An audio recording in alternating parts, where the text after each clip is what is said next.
Hello, everybody. This is no one. Merry Christmas, everybody. I'm recording this on New Year's Eve, going live. Not on New Year's Eve, on Christmas Eve. Um, Hoping it would be New Year's Eve, so this year would be over. So today, oh, today I wanna. I don't know. Today I just want to share with you a couple of poems that I wrote uh, in 2011 and 2012. It was uh, part of my first publication, Tribute to Sam Stewart, The Audacity to Understand Knowledge. Yeah, I jumped on that Obama audacity bandwagon. What can I say? So the first piece I'll read to you is called Everything and Everywhere. It was written on, hold on. It was written on the 12th of December 2011.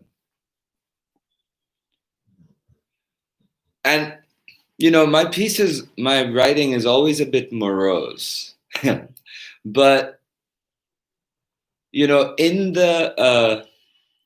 all of the sadness that it portrays right in the very beginning, or the hopelessness, it's always buttressed by a sliver of light.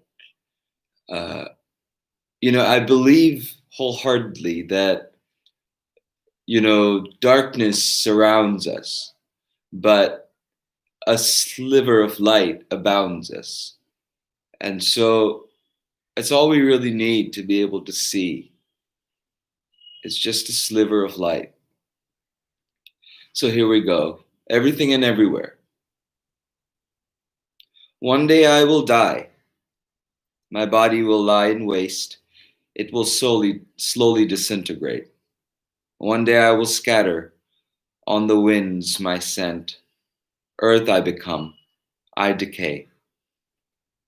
One day I'll spread everywhere. Dirt, water, ether, sky. One day I'll fired fly. Someday you will die. And you and I will meet. Then we will tangle in tides. Everywhere we go, only us will see. Within hearts etched on walls, we'll live on scrolls and memories. As nothing we came from, as nothing to which we go, everything will be everywhere we're sown. In 2020, we need to embrace our suffering and our pain and our losses as lessons. We need to acknowledge that we don't have a lot of control over anything except for ourselves. We don't have control over anything but ourselves, and about what we do, our actions. And I think that that's the only thing that separates us from all other creatures on this planet, is that the universe, God, gave us brains to think.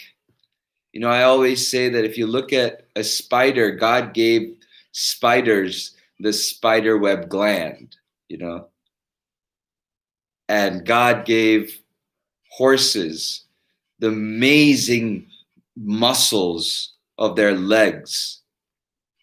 And God gave every single living thing, every single atomic thing, every single subatomic thing, its unique properties. And it is not coincidental that those entities at their levels perform at the most ideal and the most optimum when they use and remain and make the most of the gift that they've been given by the universe, by God, however you want to say it. So, our brains is what God gave us, the ability to discriminate and discern and critique and consolidate and unify and diversify and create universes within our heads. Mind you, there are 8 billion universes in this world because there are as many universes as there are brains to conceive that there are universes. And we need to be able to look at faith. We need to be able to look at our daily actions and its consequences through the lens of ourselves, through the lens of what we are supposed to be doing. We should be thinking before we do anything, and then we should be doing things responsibly. That is the basic creed of everything in order for it to work uh, in a uh, symbiotic way that creates um, an evolving homeostasis within our societies, within our minds, within our understandings. So, with that piece, I'd like to read my second piece, which I call Inside in One. And this was written on the 3rd of January 2012. And it goes like this: Relent love, give up hate, live in a mesodermal state.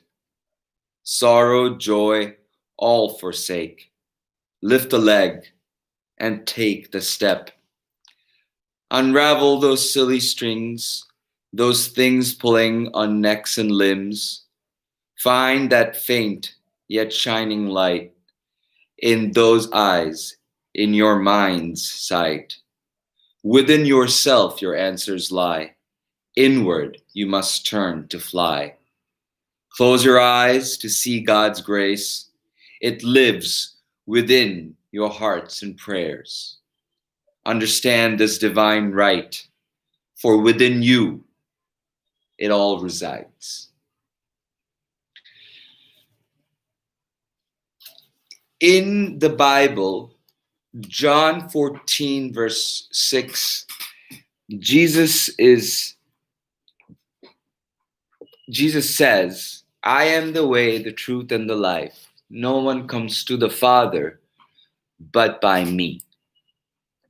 What does, that was, I went to missionary school, so I had Bible study and I learned, and it took me a very, very long time. And that particular phrase, out of all of the phrases in the Bible, stuck out to me. And I figured, why is this? Why?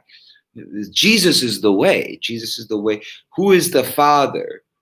The, you know, and when you look at the Lord's Prayer, you see what he says when he means Father is the heavens, is the God force. The Father is not a male entity, in a white robe up in the sky. The Father is the manifestation of all the creation, is the thought, is the intellectualization of the universe. The thought that goes into spinning and seeing the matrix of life. And that's what Jesus meant by the Father. And what Jesus said, I am the way, the truth, and the life. No one comes to the Father but by me. I am. What does I am mean? I am means what I am. What am I? I am what I do. I am what I become. I think, therefore I am. right? And I am by way of doing, of thinking and doing. So what would Jesus do is the question. And that came into my mind. And you remembered that fish with what would Jesus do in high school and Federation of Christian Athletes and all of that and fellowship groups. And you see that what Jesus said was, be me, do what I am doing, be kind, be compassionate, be forgiving, do not judge, do not hurt others, maintain the faith in yourself. You know, we always say Jesus is the Son of God.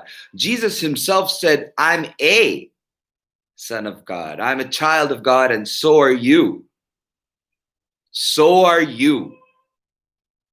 Jesus didn't stand on the mount to be higher than everybody else. Jesus stood on the mount so his voice could get to everybody else. So understand the divine message of Jesus Christ on Christmas this year, that it is within you, your faith in yourself, your ability to pick yourself up and stand by the truth, no matter what the suffering may be. And he showed you by carrying the cross, by wearing the thorn of crowns, by dying on the cross, that is what he was willing to do, to stand by his faith that he had in us to be like him. So that is the message of Jesus Christ as I see it. I've had a very personal relationship with Jesus from a very young age. You can read my books or watch my video about my secret friendship with Jesus if you want to know about how close and how far my relationship is. And but you don't have to do that to be able to understand this, that it is within you. Jesus lives within you. Jesus lives through your actions, through your deeds.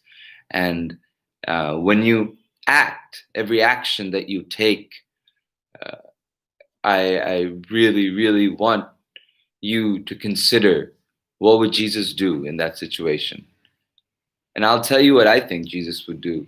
Jesus would take himself out of his shoes and put himself in the shoes of Mary Magdalene, and put himself in the shoes of the lepers and the sick that he healed, and put himself in the shoes of every single person who was ignorant to stone him, and see where they came from and why they were doing that. And he knew that maybe that day when he was walking down and up that hill to be crucified, that maybe he may have walked alone that day. But for thousands of years after that day, billions would follow him. Not just go to church and not just say that Jesus is the Lord, but by doing what he did, by standing for the truth, by not judging others, by judging ourselves, and by doing good, by thinking, by asking for forgiveness as we forgive those who sin against us. They are concurrent things, mind you. You cannot ask God for forgiveness and then not forgive those who has trespassed against you. That's written in the Lord's Prayer. Read it and live it. So with that, I'd like to say Merry Christmas, and thank you for watching. Thank you for being here. I am blessed that people watch me. I'm blessed that people like. I'm blessed that people unlike, and I'm blessed that people hate as much as they love, mind you. Because the opposite of love is not hate, the opposite of love, is ambivalence, is apathy. And I refuse to be apathetic to the human condition. Thank you very much. I love you all. Merry Christmas, everybody.